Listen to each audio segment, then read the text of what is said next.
तो बच्चों एक अच्छी सी प्रॉब्लम डिस्कस करते हैं। A thin rod is held at N angle theta two the horizontal and released. Find out minimum value of friction coefficient mu for which it's lower and does not slip just after release. मतलब छोड़ने के तुरंत बाद ये slip ना करे, ठीक है।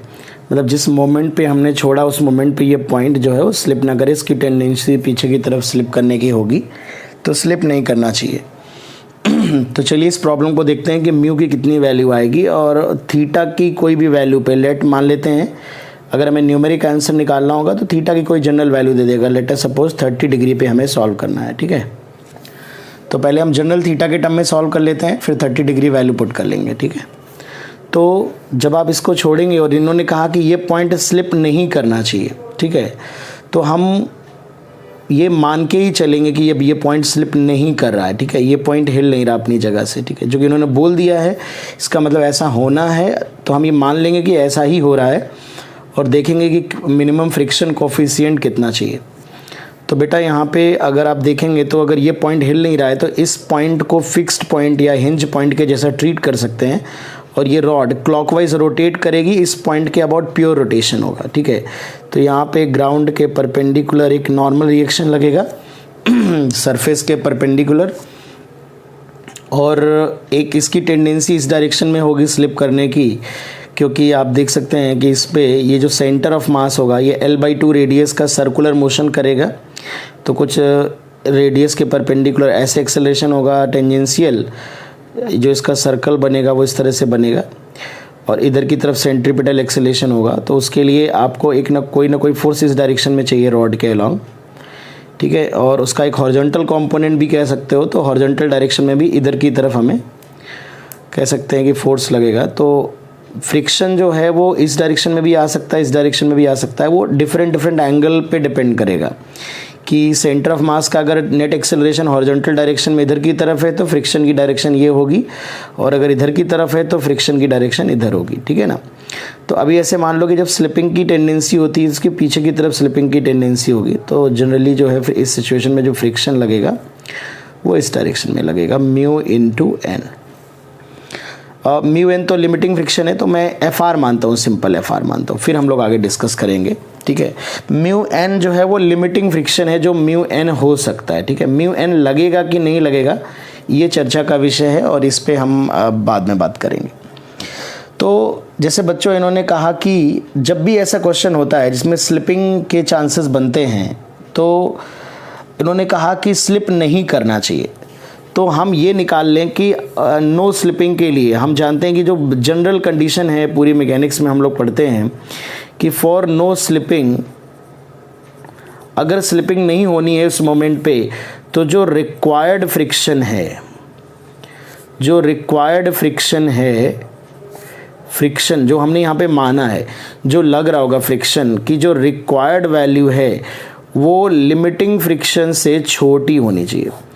मतलब स्लिपिंग को रोकने के लिए जिस फ्रिक्शन की हमें रिक्वायरमेंट पड़ती है, अगर वो रिक्वायरमेंट हमारी लिमिटिंग से छोटी है तो बेटा रिक्वायरमेंट पूरी हो जाएगी, बट अगर लिमिटिंग से बड़ी है तो रिक्वायरमेंट पूरी नहीं होगी, राइट।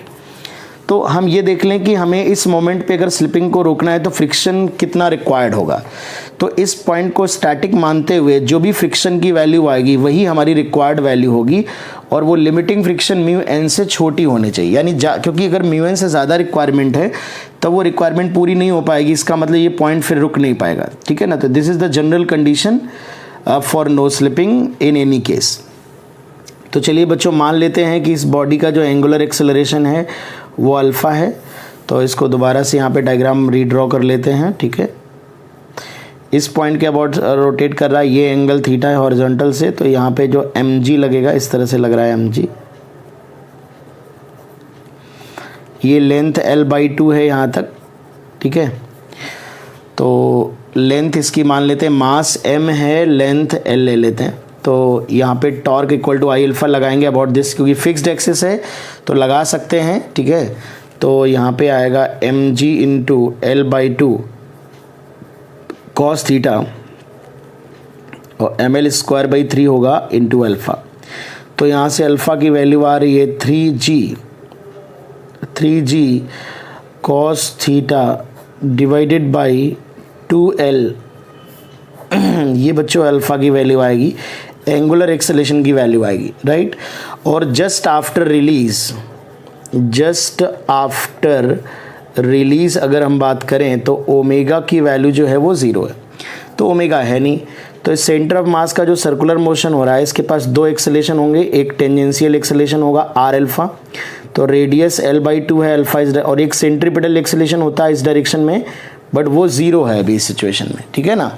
तो जब वो है नहीं बेटा तो आप खुद ही समझ सकते हैं कि L/2 अल्फ़ा का एक कंपोनेंट इधर आएगा y में, एक x में आएगा, तो जो x में आएगा वो इस डायरेक्शन में आएगा। इसीलिए हमने देखिए यहाँ पे फ्रिक्शन की जो डायरेक्शन बनाई थी वो इधर की तरफ बनाई थी इनिशियली।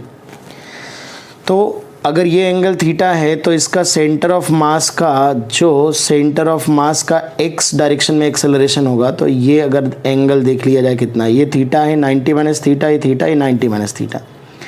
तो अगर ये वाला एंगल थीटा है तो ये L/2 अल्फ़ा साइन थीटा होगा, और जो ए सेंटर ऑफ मास जो y डायरेक्शन में है वो downward L/2 alpha cos theta होगा डाउनवर्ड डायरेक्शन में, ठीक है ना।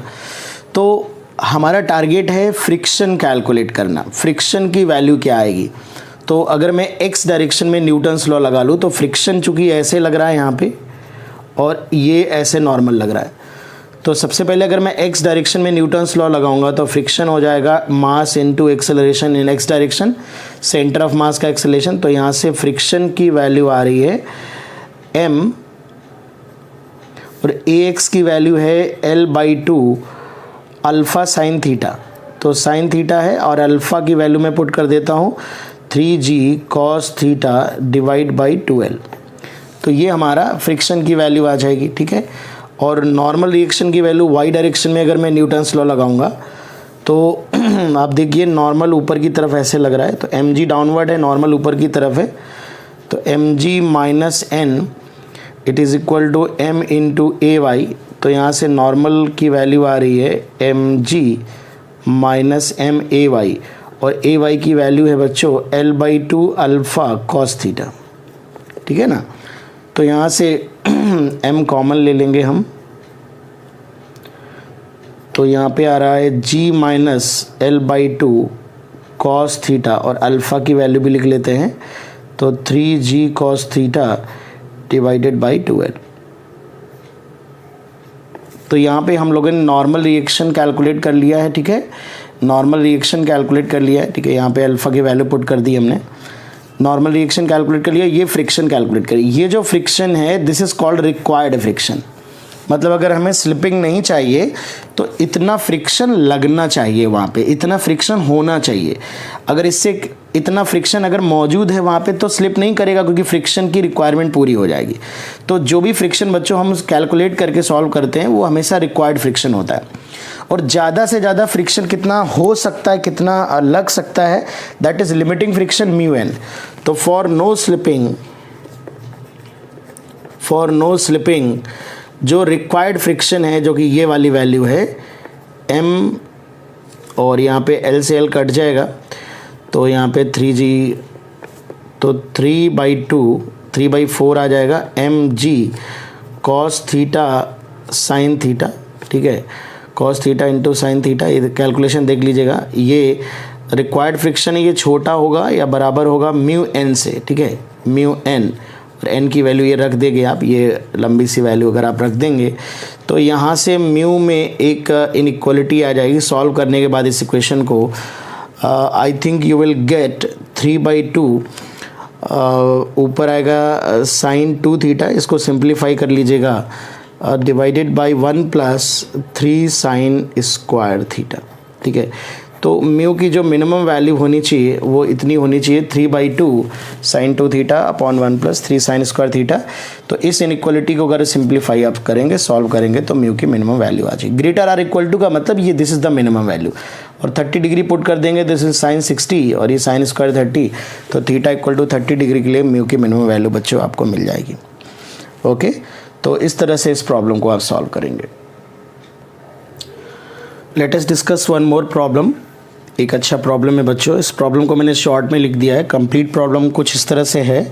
ए rod of length L forming an angle theta with horizontal strikes a frictionless floor at point A। This is the point A, ठीक है, with a velocity v nought and no angular velocity. मतलब जब ये collide कर रही है तो collide करने से जस्ट पहले इसके पास कोई एंगुलर वेलोसिटी नहीं है, केवल लीनियर वेलोसिटी है डाउनवर्ड v नॉट। मतलब ये ट्रांसलेशन मोशन करते हुए आ रही है और फ्रिक्शनलेस स्मूथ ग्राउंड पे इलास्टिकली कोलाइड करती है, ठीक है ना। Assuming that the impact at A is perfectly elastic, find the angular velocity of rod immediately after the impact. Impact के जस्ट बाद आपको वेलोसिटी कैलकुलेट करनी है। और ये कोलिजन का नेचर बदल सकता है। यहाँ पे प्रॉब्लम में पार्शियली इलास्टिक कोलिजन हो सकता है या परफेक्टली इन इलास्टिक कोलिजन हो सकता है, कोफिशिएंट ऑफ रेस्टिट्यूशन की वैल्यू दे सकता है।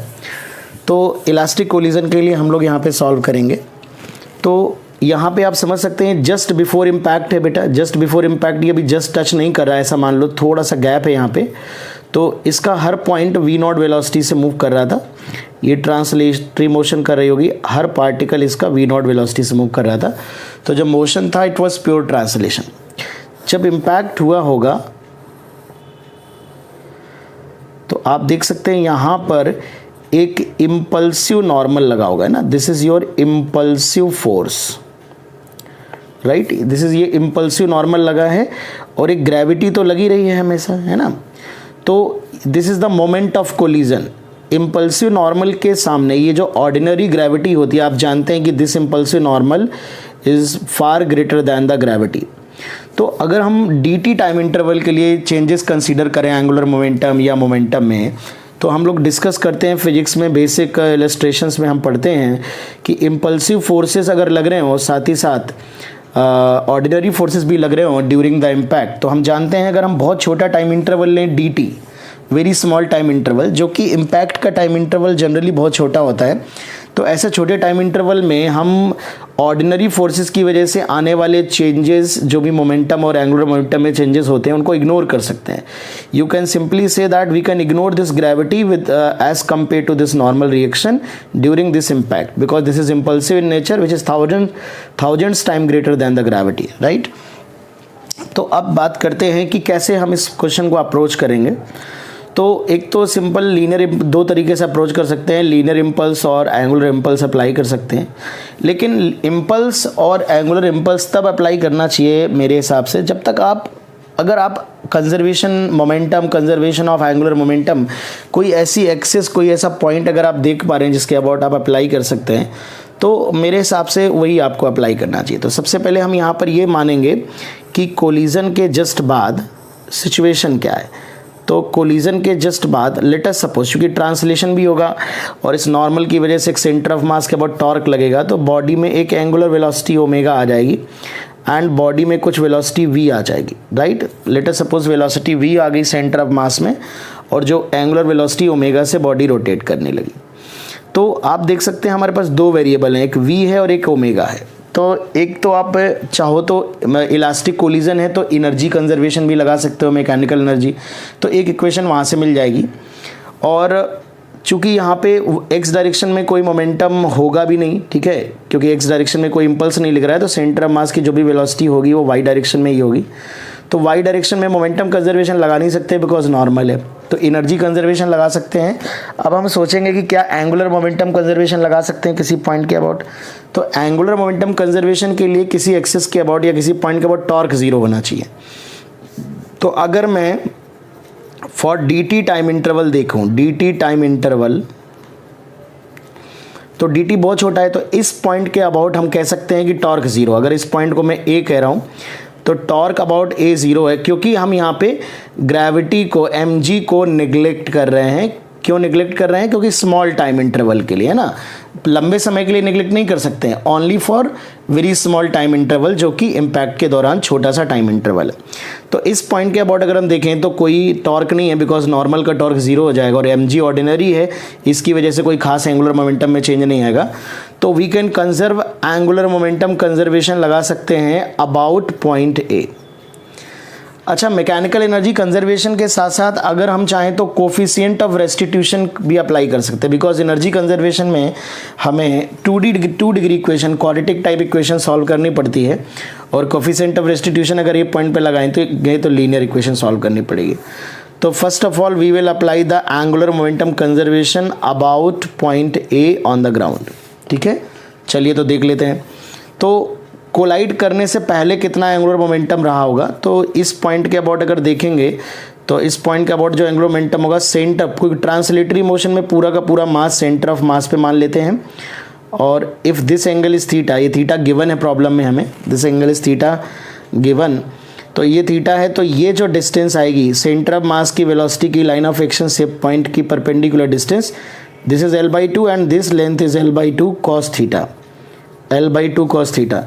तो जो एंगुलर मोमेंटम आएगा रॉड का initial mass m, velocity of centre of mass v0 and perpendicular distance L/2 cos theta. तो ये इनिशियल एंगुलर मोमेंटम है जो कि क्लॉकवाइज डायरेक्शन है इसके अबाउट, जो क्लॉकवाइज डायरेक्शन आएगी, और फाइनल एंगुलर मोमेंटम जो आएगा, अब हम क्लॉकवाइज को पॉजिटिव मान रहे हैं तो दोनों तरफ क्लॉकवाइज को ही पॉजिटिव मानेंगे।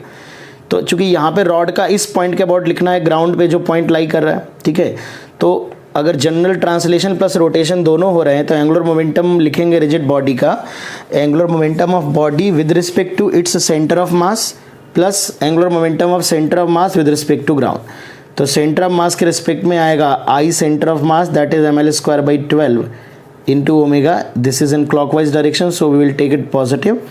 और इस पॉइंट के अबाउट अगर वह सेंटर ऑफ मास का जो इस पॉइंट के अबाउट लिखेंगे that will be in anti clockwise direction, because line of action ऐसे पास हो रही है, तो एम आर क्रॉस वी की जो डायरेक्शन होगी वो एंटी क्लॉकवाइज आएगी।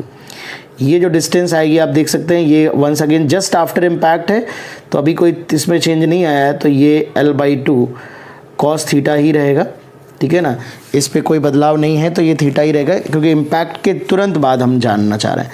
तो ये एंटी क्लॉकवाइज है तो we will take it with minus sign, तो mv L/2 cos थीटा, ठीक है ना, ये mv इंटू वेलोसिटी के लाइन ऑफ एक्शन से perpendicular distance and this will be in anti clockwise direction, right. तो आप देख सकते हो क्योंकि आर वेक्टर ऐसे होगा, ठीक है, ये आर वेक्टर की डायरेक्शन होगी, आर क्रॉस वी, तो आर क्रॉस वी इधर की तरफ जाएंगे तो हमारी जो डायरेक्शन आएगी वो एंटी क्लॉकवाइज आएगी, आर क्रॉस वी, तो ये एंटी क्लॉकवाइज है। तो एक इक्वेशन बच्चों यहाँ से बन जाएगी।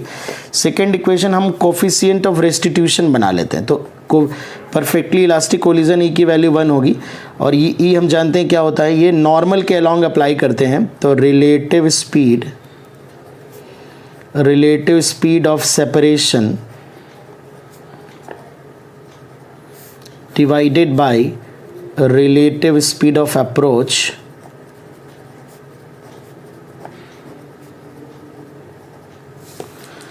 रिलेटिव स्पीड ऑफ अप्रोच लगाएंगे। तो इस पॉइंट पे कोलिजन से पहले अगर हम देखें तो 1 इक्वल टू, कोलिजन से पहले ये जो बॉडी, ये पॉइंट जब कोलाइड कर रहा था तो डाउनवर्ड वेलोसिटी v0 थी, बिकॉज हर पॉइंट इसका v0 वेलोसिटी से गिर रहा था, और ग्राउंड पे जो पॉइंट है उसकी वेलोसिटी 0 थी, तो ये वाली velocity relative speed of approach v0 हो जाएगी। और कोलिजन के बाद अगर हम देखें इस पॉइंट की वेलोसिटी क्या होगी, तो उस पॉइंट की वेलोसिटी बहुत सिंपल अप्लाई कर सकते हैं कि ए की वेलोसिटी अगर मुझे चाहिए ग्राउंड के फ्रेम में, तो ए की वेलोसिटी हम सेंटर ऑफ मास के फ्रेम में प्लस सेंटर ऑफ मास की वेलोसिटी ग्राउंड के फ्रेम में, ये सिंपल रिलेटिव मोशन का फॉर्मूला लगाएंगे। तो पहले देखते हैं कि ए की नेट वेलोसिटी क्या होगी। तो इस पॉइंट पे सेंटर ऑफ मास के फ्रेम में, इस पॉइंट के अबाउट अगर प्योर रोटेशन मानेंगे, this length will be L/2, तो रॉड के परपेंडिकुलर वेलोसिटी होगी L/2 ओमेगा। तो ये वेलोसिटी ऑफ पॉइंट ए है relative to centre of mass, plus centre of mass की वेलोसिटी भी इसमें वेक्टर जोड़ेंगे v। तो इन दोनों वेक्टर का जो रिजल्टेंट होगा बेटा, वो हमारी ए पॉइंट की नेट वेलोसिटी होगी, और ये एंगल थीटा, ये 90 - थीटा है, तो I think this angle will be theta. Calculation देखते रहिएगा, गलत ना हो कहीं पे। तो परपेंडिकुलर सरफेस के परपेंडिकुलर मतलब वर्टिकल डायरेक्शन में, तो वर्टिकल डायरेक्शन में इस पॉइंट की कोलिजन के बाद नेट वेलोसिटी क्या होगी, तो वो होगी v + L/2 omega cos theta, ठीक है। और ग्राउंड की 0 है तो रिलेटिव वेलोसिटी इतनी हो जाएगी, जैसे यहाँ पर 0, ठीक है ना, +0 या -0 जो भी लिखना चाहो। तो यहाँ पे आप देख सकते हैं एक रिलेशन यहाँ पे बन जाएगा, यहाँ पे second equation v + L/2 omega cos theta equal to v naught. तो आप देख रहे हैं कि हमने दो इक्वेशन यहाँ पे बना ली हैं, ठीक है ना। तो v plus L by two omega cos theta perpendicular है। अब देखिए ये इस डायरेक्शन में हो जाएगी, इसका कॉस थीटा कॉम्पोनेंट आएगा, साइन इधर आएगा। तो लाइन ऑफ इम्पैक्ट मतलब सरफेस के परपेंडिकुलर अप्लाई करते हैं। तो v plus L by two cos theta ये रिलेटिव स्पीड ऑफ सेपरेशन है, बिकॉज ग्राउंड पे जो पॉइंट है वो तो जीरो है और कोलिजन के पहले रिलेटिव स्पीड v नॉट थी। तो एक इक्वेशन ये बन जाएगी। सिंपल हमारे पास दो इक्वेशन है बेटा, ओमेगा और v दो वेरिएबल हैं। तो इस तरह से इनको हम सॉल्व करके कैलकुलेट कर सकते हैं कि एंगुलर वेलोसिटी क्या होगी या सेंटर ऑफ मास की वेलोसिटी, दोनों चीज़ें कैलकुलेट कर सकते हैं। तो अगर आप इस पे सॉल्व करेंगे तो after calculation you will get, solve कर लीजिएगा बेटा, after calculation you will get 6v naught cos theta omega equal to 6v naught cos theta divided by l bracket में 1 प्लस 3 कॉस स्क्वायर थीटा। ठीक है, ये बच्चों आंसर आएगा after calculation. ठीक है, तो in the next video will discuss some more challenging problems.